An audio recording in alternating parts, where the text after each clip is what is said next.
آج سمرین دلہن بنے کمرے میں بیٹھی ہے۔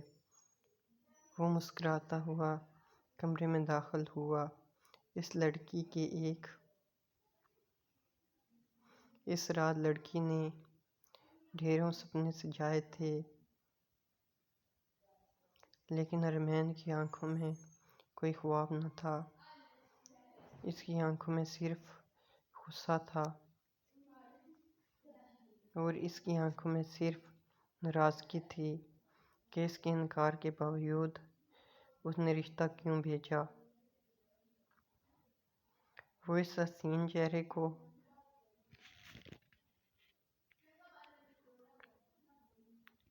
تھوڑی سی انگلی اٹھا کر اونچا کرتے ہوئے بولا، میں نے تم سے کہا تھا میں تم سے شادی نہیں کرنا چاہتا۔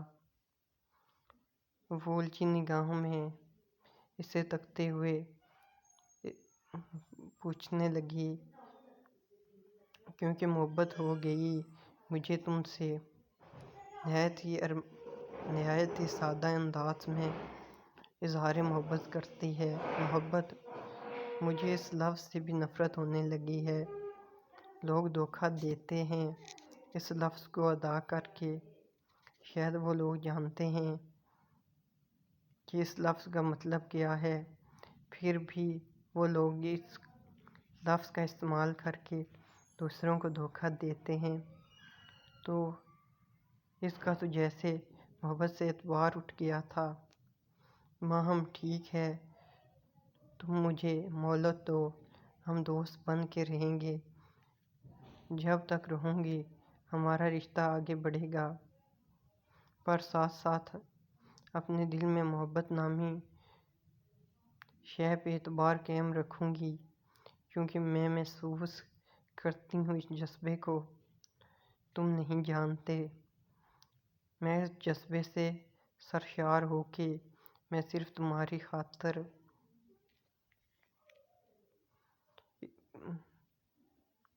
اس شاید سے بات تنگ کرنے لگا ہے، پر اس سے بات کرنے کے بعد مجھے تمہارے قابل نہیں۔ ارمان کی آنکھوں میں رومانیت برس رہی تھی۔ وہ اپنی خوبصورت دلہن پہ نظریں ٹکائے محبت میں چور لہجے میں گواہ ہوا، تمہیں وہ میرے قابل نہیں لگا؟ عجیب، میں پوچھ سکتی ہوں تمہیں وہ میرے قابل کیوں نہیں لگا؟ ارمین ابرو کو اجاگر کر کے پوچھتی ہے، سوال غلط ہے۔ وہ مسکراتے ہوئے، اچھا تو پھر صحیح سوال کیا ہے، تم ہی بتاؤ۔ سوال یہ کرو جانی، میں تمہارے قابل میری نظر میں کون ہے؟ وہ دونوں باتیں اس کے کندھے پہ ڈالتے ہوئے بڑے پیار سے بولتا ہے۔ اس کے کندھے پہ ہاتھ رکھتے ہوئے ارمین فوراً اس کے دونوں ہاتھوں سے اپنے چہرے کو چھڑاتی ہے اور گھور کے دیکھنے لگتی ہے۔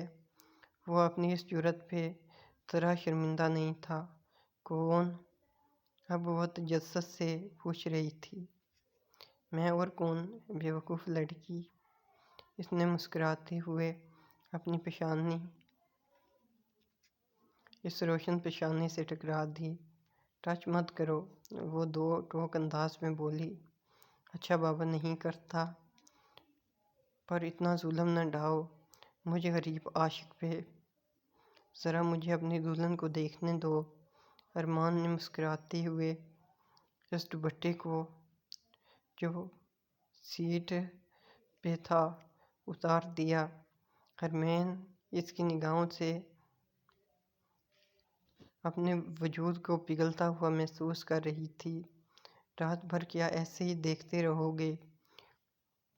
وہ جھنجھلا کر بولی۔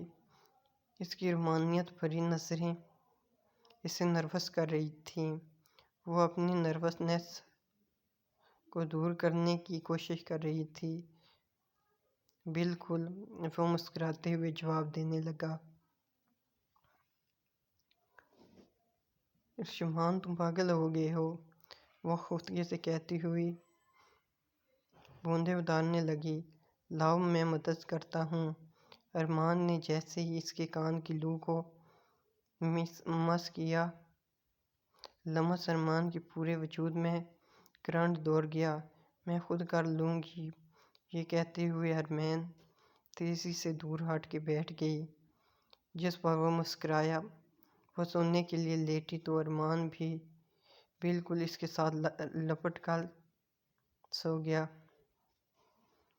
تم یہاں کیوں سو رہے ہو؟